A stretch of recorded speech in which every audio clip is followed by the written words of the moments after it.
KeithAndrewNetWork, and this is Season 4, Episode 326. I'm here with Maria Olsen, and I just want to say thank you for accepting my request. You are so very welcome. I'm happy to be with you here today. And the honor is all mine.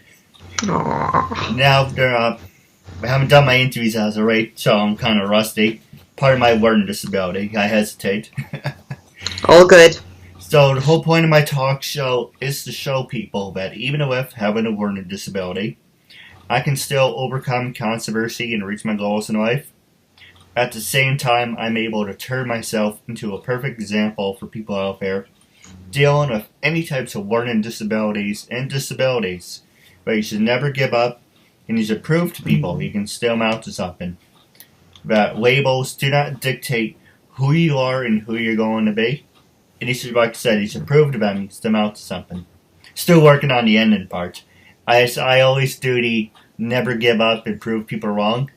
But then I was like, maybe I should put labels to not dictate who you are and who you're going to be. So I'm still working on it. What sounds better? But while you're here, which one do you like?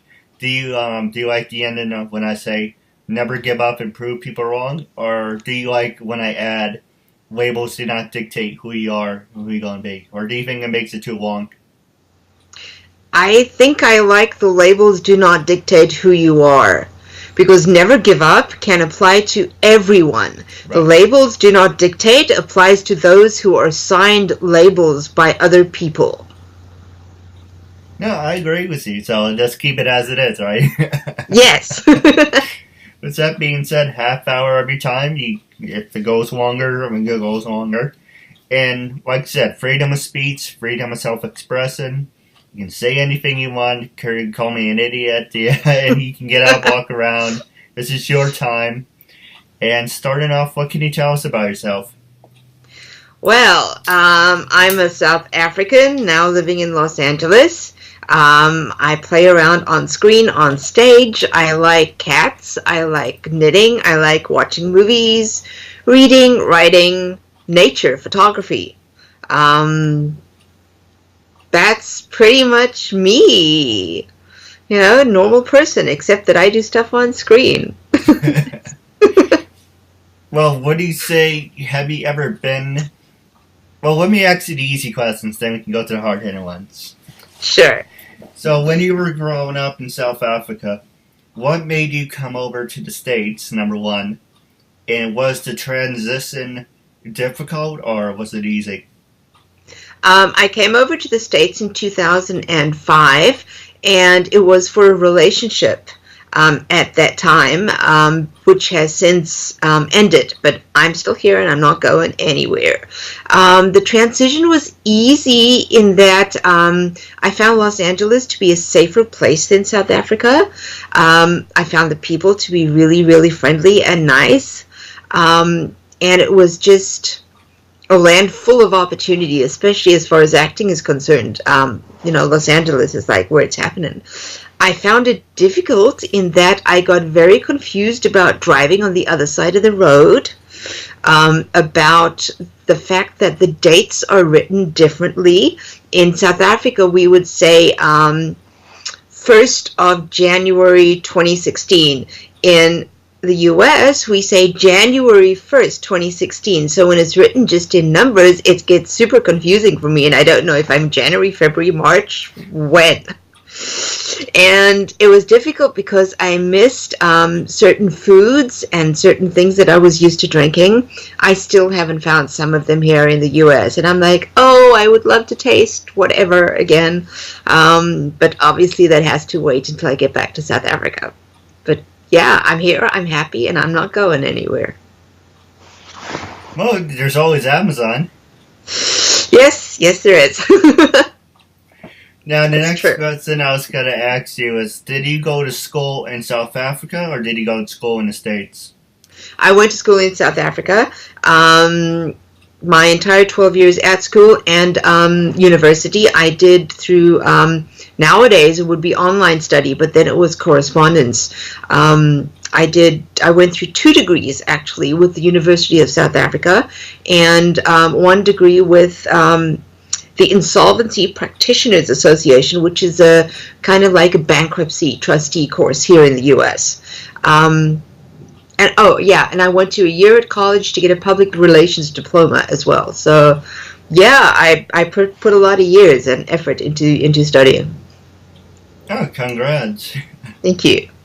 Now, the next question I was going to ask you is, who influenced you to start your career, and were you a part of any mainstream videos, TV shows, independents? You know, if you look at, I guess YouTube, it's kind of mainstream, but I still think of myself as an independent.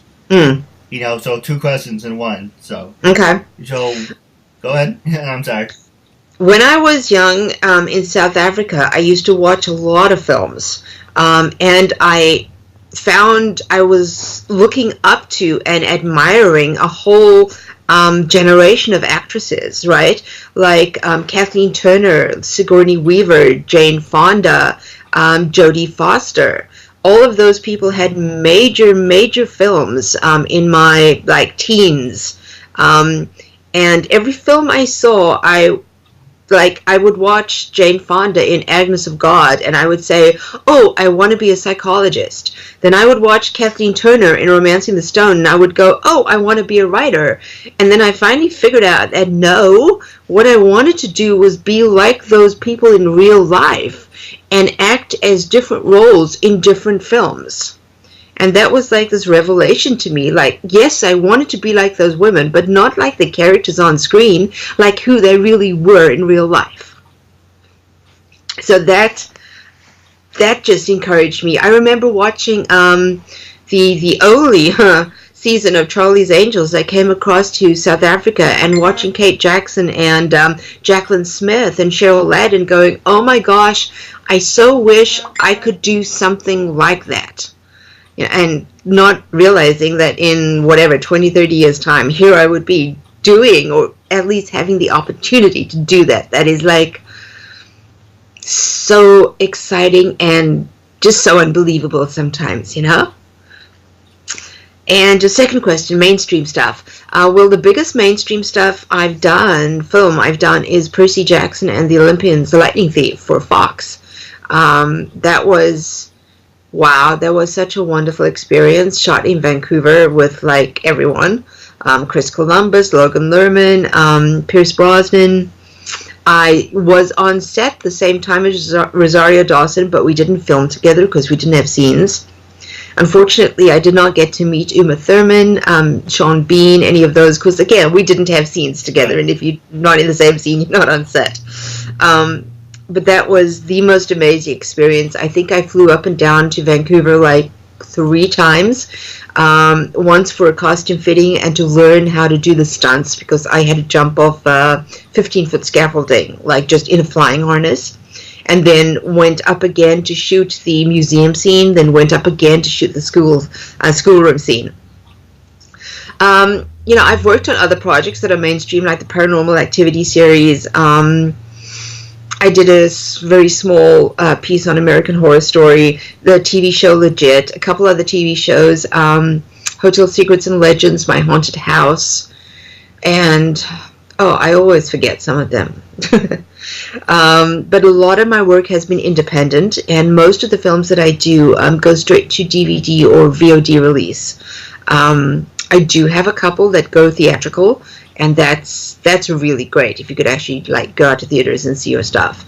But most of mine go straight to DVD, which is absolutely fine. I mean, it gets out there, people see it, people comment, they enjoy, they don't enjoy, whatever. Art is there to be experienced. And I'll just keep on talking. Oh, don't mind me. I'm just thinking what I'm going to ask next. The next question is, would you like to see your stuff in the movie theater, or, as you were saying, it goes straight to DVD, or is there really a big difference? Okay, practically speaking, the difference is money. It costs huge amounts to get your stuff in the theater, okay? We're talking millions, literally millions, because it's the publicity and advertising and the prints of the film that have to be made. So it's much easier and quicker and less expensive to go to DVD. As an actor, obviously I would like theatrical releases. That's like the holy grail of film for us. And we get thrilled. Especially at my level, I'm struggling to break through into the more mainstream stuff to get more theatrical stuff. I love it every time I can see my stuff on the big screen. It's really awesome. Like with Wolf Mother and Starry Eyes, we had limited theatrical runs, which was really great. And The Remains had that as well. And that is very, very exciting.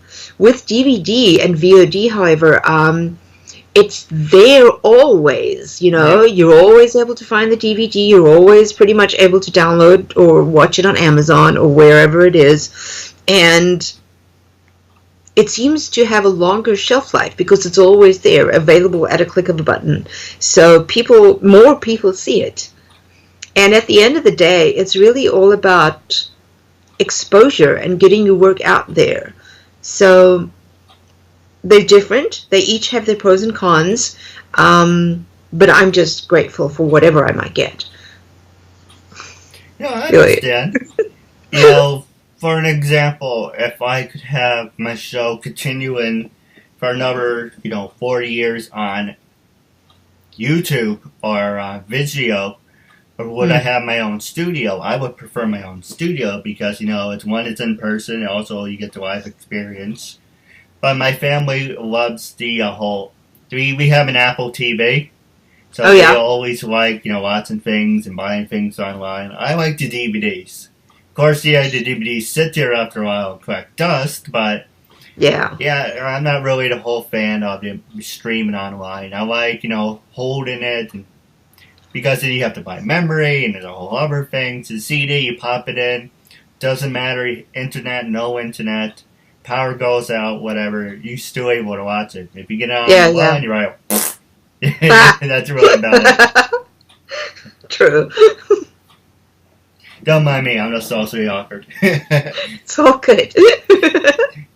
At least I got to make you laugh, so that's more important. Now, the question is, when you were first starting out, how long were you on the independent market until you were noticed? So, like I said, when I don't do my show, I build up posterity. So, for a perfect example, it's different when you're an actress and you're a talk show host. So, would you say it's about the same thing? It's about how you present yourself and how you perceive your career going? Or do you think it's more fun being on the independent because you can go and try different things? Once you become mainstream, your hands start to get tied, and so you can't really do this, you can't really do that. That's an interesting question, actually. I found that both independent and the mainstream, huge features have their advantages and disadvantages. With the indies, the family is much smaller, and you get to know everyone, and it's literally like a family. With the mainstream ones, it's huge, and you're sitting in your trailer, and you get taken to set, and you get taken everywhere, and there is personal connection, but with a smaller group of people. Also, the way I see things is that in order to figure out what kind of roles you play and what image you're going to be projecting is that you must understand who you are and also how you appear on screen. On screen, I'm a different person to how I am. And I'm not talking interviews now because I'm me now. But when I'm playing a role on screen, I am much more... my energy focuses more somehow, and I come across as very intimidating. And if I'm just me, in theater, I play musical comedy. So there's a very big difference in the types of roles I play in the different mediums. But for film, you have to know what you look like on film in order to submit for the correct job so that you have a bigger chance of booking them. With the independent stuff, people generally are more writers and directors and producers. That is, they're willing to experiment more because there isn't millions of dollars on the line. So they can write different parts and more experimental or more intense or just different than the mainstream roles. And I love going out for those different kinds of roles. That's what excites me. That's what makes me think about what I'm doing. It makes me try and figure out why the character would do that, and why the character would think that action is right, and all that stuff. With the mainstream, like the television roles I go out for, some of them were very vanilla, bland. Yeah, it's less interesting, and consequently I book less, because I give my best work where I have to fully engage myself and I can get inside a character's skin. If you bring me into even the biggest TV show for a role like waitress or process server or cop, I'm never going to book that, because it's never complex enough for me. So, yeah. Also, people talk about typecasting, and they're like, oh, it's bad to be typecast. And I'm like, not really. I don't mind it, because, I've sort of been typecast in horror, and I'm just fine with that, because that's where you find the interesting stuff. And I also say play to your strengths. So if you find you're good at something, even if it's not what you thought you were going to be good at, then just make the most of the talent that you have been given. I have a friend, no names, who's a wonderful actress and a wonderful person. She is the girl next door type, but she is forever presenting herself as the leading lady type. So when she gets called in for the leading lady role, she's never going to book them, because she's not the right type. If she would just figure out who she is and accept that and run with that, she'd start booking, because she's a great actress. So it's all in the way you perceive yourself and how you use the talents that you've been given. No, I agree with you. I use one of my siblings as a personal inspiration. They think I'm an ass kisser. Maybe I am.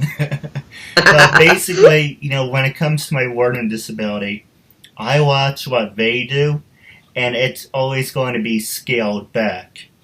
But I use them. I'm very respectful. I rub people the wrong way. I have poor people skills. That's why I do in my talk show. It's therapy for myself, how to interact with people and everything. But it's basically I'm trying to sound humbled without sound like I'm ass kissing.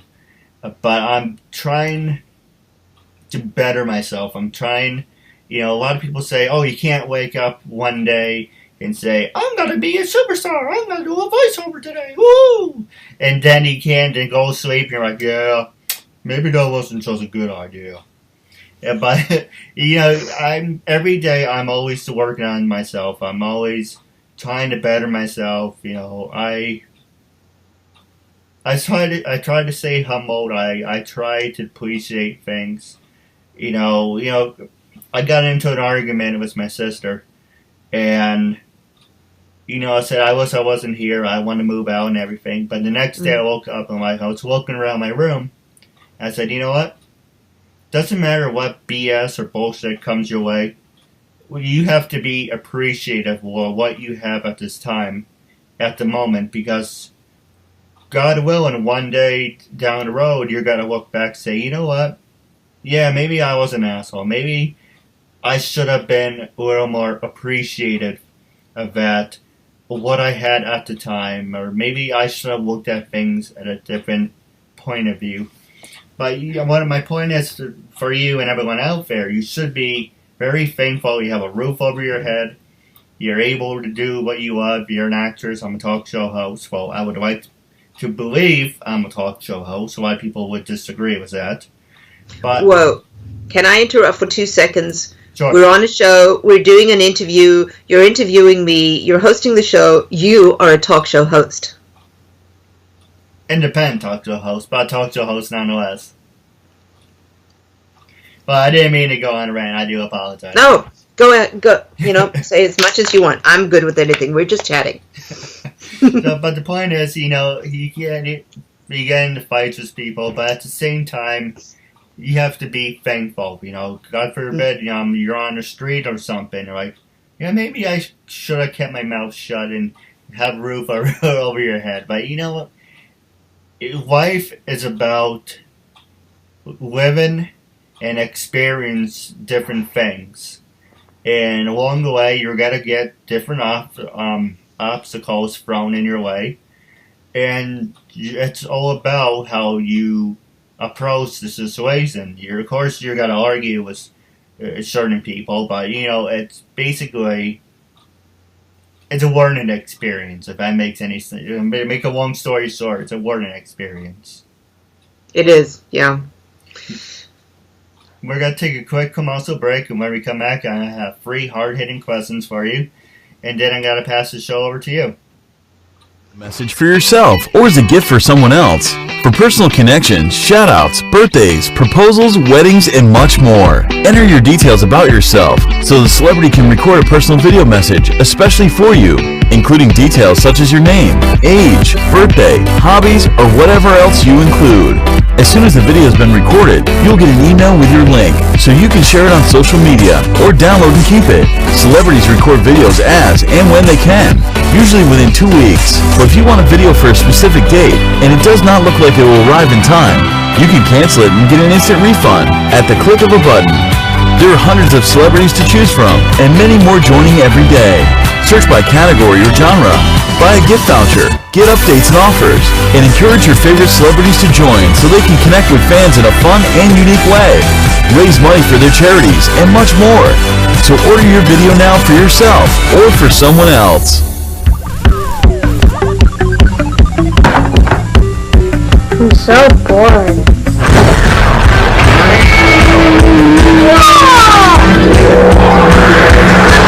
Want to see something really cool? Yeah!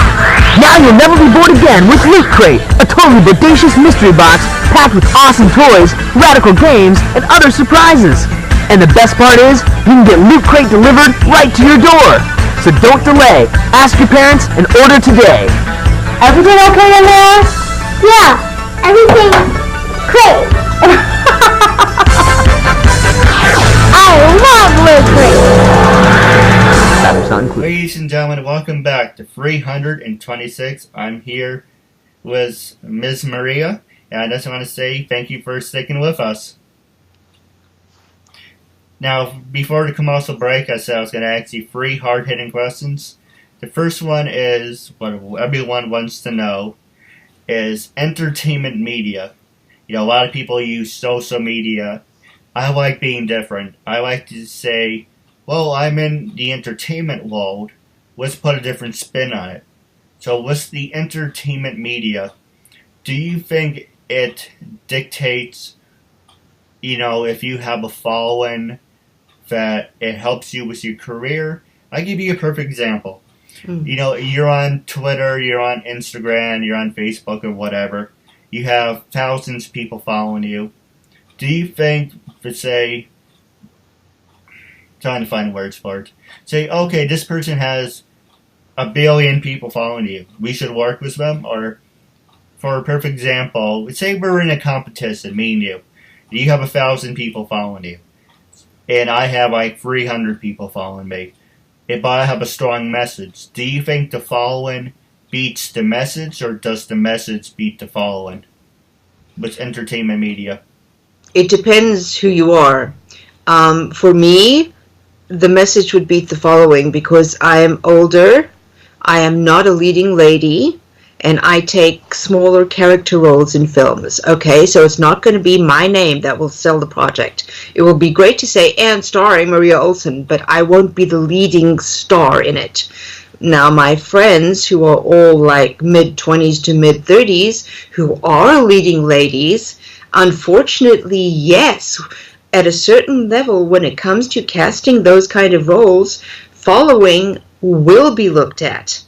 And the 100,000 Instagram followers will trump the 2,000 Instagram followers.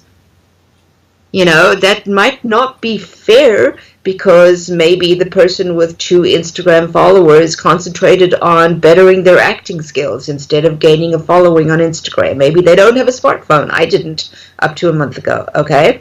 But that's how it is, because ultimately entertainment is a business and the bottom line is making money. So you're going to go, in some cases, for people with the following on the understanding that all their fans are going to come watch their movie or buy their DVD or buy the merchandise or their pictures or whatever. That's the thought process behind that. It's, let's go for that profit, or at least to recoup our money, you know? So there's a whole lot of things that have to be understood in that situation. But for me, I think I'll be okay with just my 900 Instagram followers. Rub it in, why don't you? I only have 600.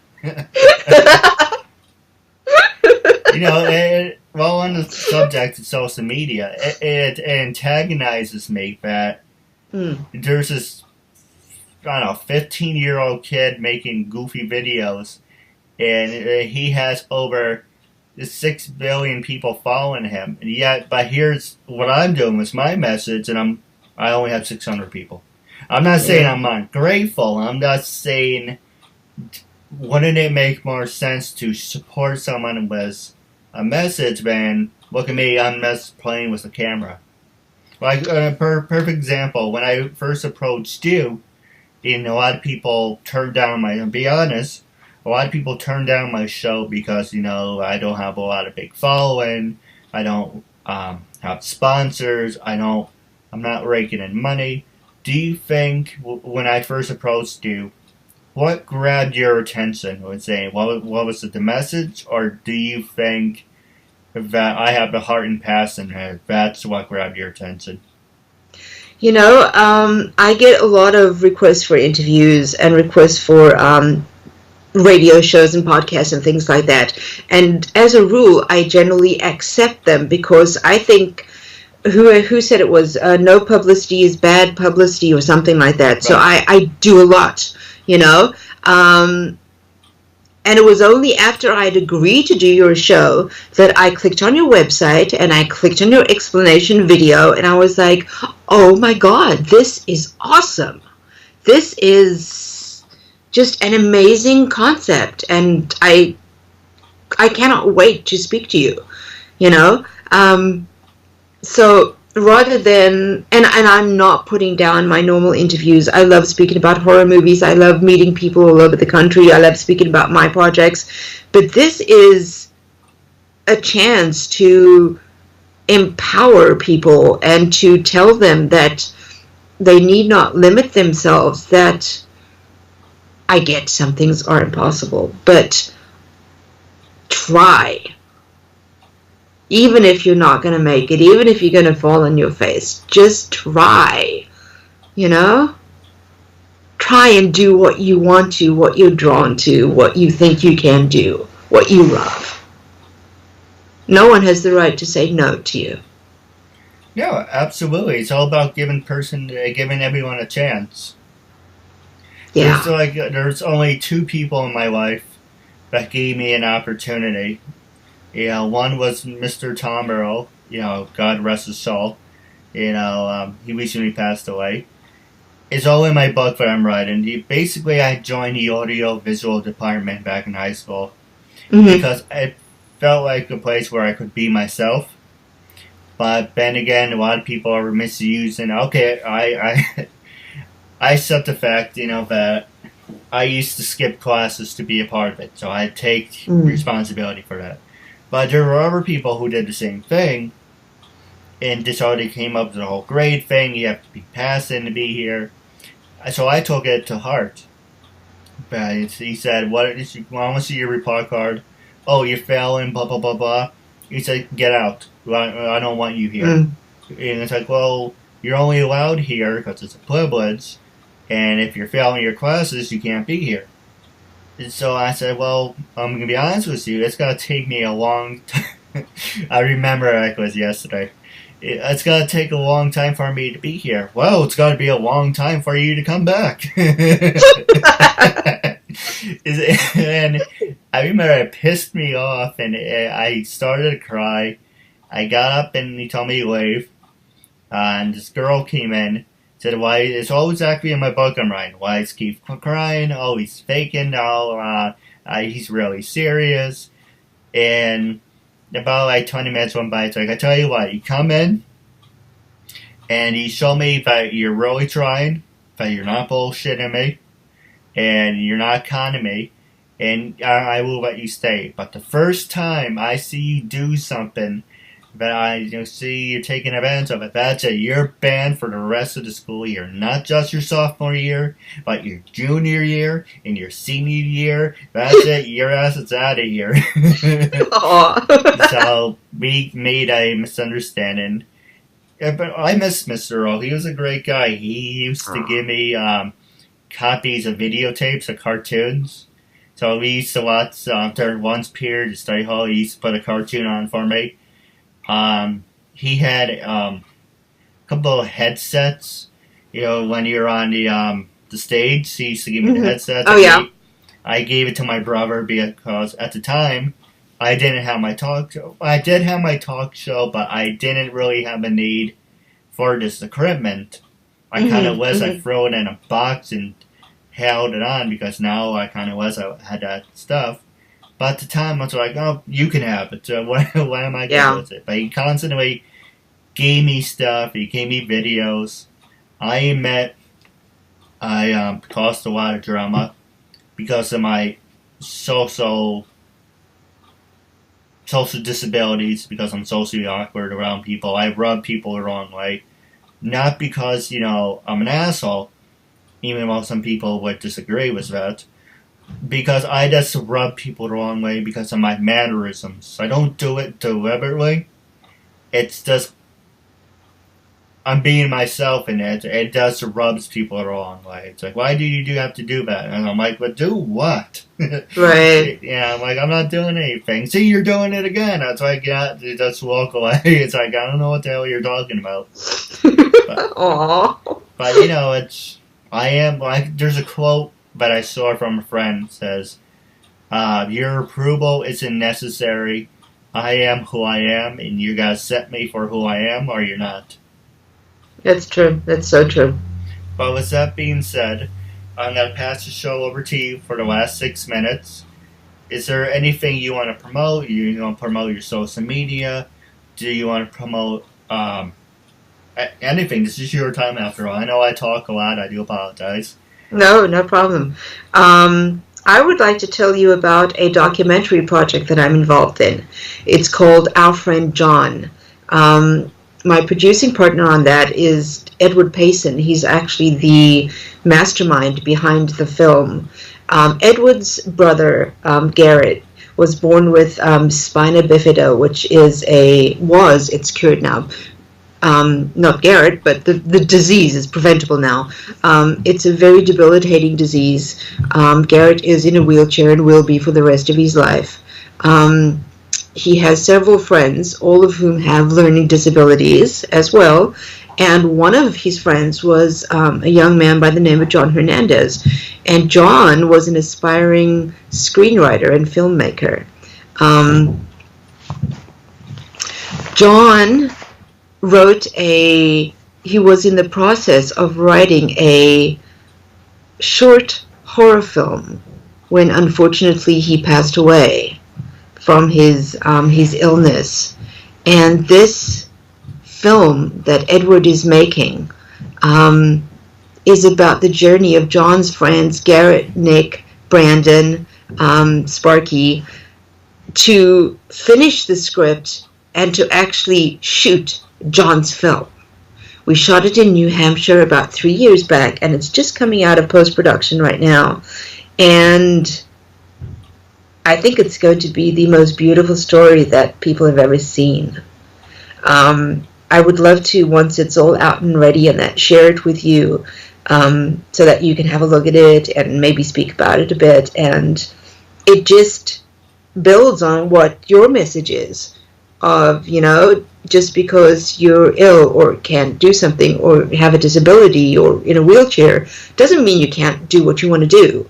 And these boys got together to finish their friend script and to shoot their movie. That we were actually shooting a film all over Darien, New Hampshire. I was in the film, and I was also a producer on it, so that's why I was there with them, like, in the field, shooting our film. You know, they did it all themselves. We just recorded the process, but they shot their film, you know?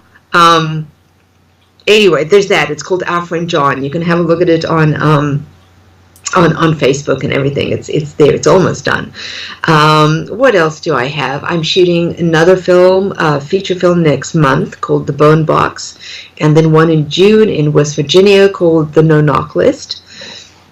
I have several films that are on the point of coming out, like Moortown, which I also shot in West Virginia, Unspeakable Horrors, which is a comedy, mockumentary comedy about Ed Wood and his Plan 9 from outer space. And the films that came out in the last year or so, Mark of the Witch, The Conduit, The Covenant, The Remains, Ravenwolf Towers, and I'm sure some that I just will remember as soon as we say goodbye. So if you want to see my work, they're all out there. If you want to follow me or whatever, I am Maria Olsen 66 pretty much everywhere, on Instagram, on Twitter, Facebook. I keep it the same so that people can realize, yeah, it's me. I don't have some weird name on Instagram that, like, no one knows who I am, whatever. I'm just... Oh, yeah, you wanted to speak about what we spoke about during the break. Not many people know this, but I have, all my life, I've actually had physical, alright, we'll say disabilities. I am like super double jointed. Look, this is me dislocating my joints, okay? And my joints have a tendency to dislocate, and when it's like the knees, it's an issue because I cannot walk for like a month or something. Right. Yeah. And now that I'm older, I've also developed osteoarthritis, and especially my knee joints, possibly because they are so super flexible and the cartilage is disintegrating or whatever.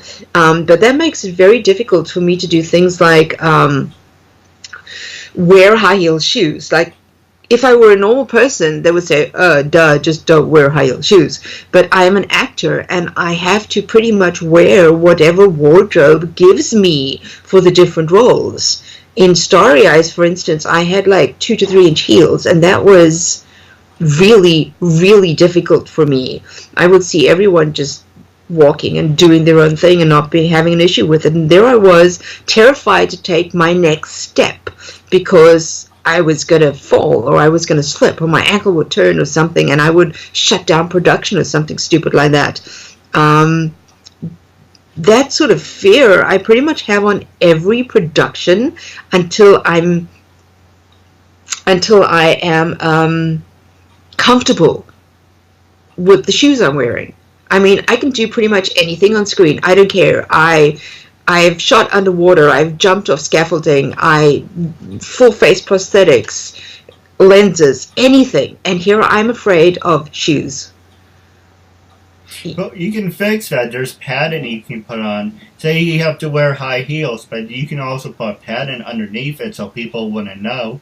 It will just give you more support so your foot doesn't slide. Yeah, it's when I wear the high heels, my knees actually sort of seize up, and it's like I just cannot bend them to take another step.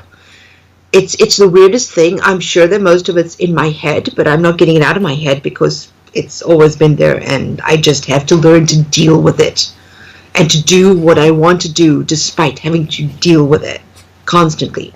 And I've never spoken about this before, because there's also the fear that, oh my God, directors, producers now will remember her like the person who can't walk. Crap. I've just sabotaged myself. But no, let's just get it out there so that everyone can know that, yes, everyone has fears and we all try to get over them and fight with them every moment of our lives, So there's that. Otherwise, I'm just enjoying the adventure, and I'm incredibly grateful. I was walking back from a screening last night with my friend actress Jamie Bernadette, And we were walking down Wilcox in Hollywood, and she was saying, it's amazing to realize that 100 years ago, all the actors and actresses were walking down these same streets, and they had the same dreams as us, and we are so fortunate to be able to do this. No matter if we bitch about, like, oh, I should have got that role, or, oh, they didn't call me in for an audition, or, oh, I want a better agent. We are just so lucky to be here now and to be given the opportunity to do this. It's like, you don't think about it constantly all the time, but when you do, it just blows my mind. No, yeah. Absolutely. Now, wrapping up your talk show, I do want to say one thing before I ask you my last question, is I really hate genetics because I have bad eyes and I have a trick knee. Yeah, I hate that shit when, like I said, uncensored, say whatever you want. I hate that shit when my knee occasionally goes out. It doesn't do it. Once in a while it does, but not on, thank God, not on an everyday basis. See, the first time my knee blew out was about when I was about 7 or 8. Mm. Yeah, I was walking and my knee just sort of went out. Then it was for Passover. I was in the bathroom. I squatted and I went to get something out of the cabinet, and all of a sudden, my knee popped out. That was the worst, horrible feeling. And that's the second time. So when I go and bend at my knees, I'm very careful because I get it from my mom. You know, I have the forgot the name of it. Word. I wouldn't say the liberty because that sounds, it sounds like a privilege. But you have that thing where you do have that possibility of your knee sliding out of the socket and whatever. And today, Saturday, Thursday, I was off from work, and I had hopefully it's my first and last, but I had my spastic moment. I was vacuuming, and first, I slept on the floor because, the floor is really bad. But whoever put the floor down did a shitty job, so the wood's coming up, it's really slippery and whatever. So I was vacuuming and I went to turn, turn like this, and I slid, and I think I stepped on the vacuum, or I stepped on something, and so I fell back, but I held the vacuum, thinking the vacuum would hold me, but the vacuum fell back, and I fell backwards. Oh, so, wow. Yeah, landing on my ass. Not one of my brightest moments. I was talking to my mom, and the phone rang, and she said, go answer it. And I wasn't thinking. I got up, and I ran towards the phone, and I kicked the table in front of me, and I bruised one of my toes, and that really hurt. I thought I broke it, but, I just really bruised it. So, yeah, I had a spastic day. Aww. Thank God nothing else happened. Right. That's just me. Just trying to make you laugh. But wrapping up, the last subject I always ask everyone when we wrap up the talk show, and I do have a couple questions for you off the air. But wrapping up the interview segment, when I first approached you to be a guest on my talk show, what was your, going on the record, I took this from Bill O'Reilly. I'm a big fan of the Factor. I would love to be a guest on there. So going on the record, when I first approached you to be a guest on my talk show, what was your honest opinion? What was your first opinion? And after doing the interview, how do you feel now? Okay, my case is special. You approached me during the year that I wasn't acting. And because I wasn't acting, I was very depressed and sad. I won't go into the reasons here why I wasn't, but just know that anyone who approached me with things like this during that year, I sort of said, hi, thank you, and then I vanished for a while because it was just too difficult for me to even sit and talk about my career because it wasn't happening at that stage due to factors beyond my control. That is why I took a huge amount of time to get back to you about it. Once I was able to start acting again, and I saw your message again. I was like, yes, totally, I want to do this. Interviews are good. I want to do this. And then when I saw your website and your video, I was like, oh my god, yes, I want to do this. You know, this is just fucking super awesome. And oops, I said fucking, but fuck it. And now that we've had this chat, I feel like I've made a new friend. You are just amazing and wonderful and adorable, okay? No, I appreciate it. I'm very humbled.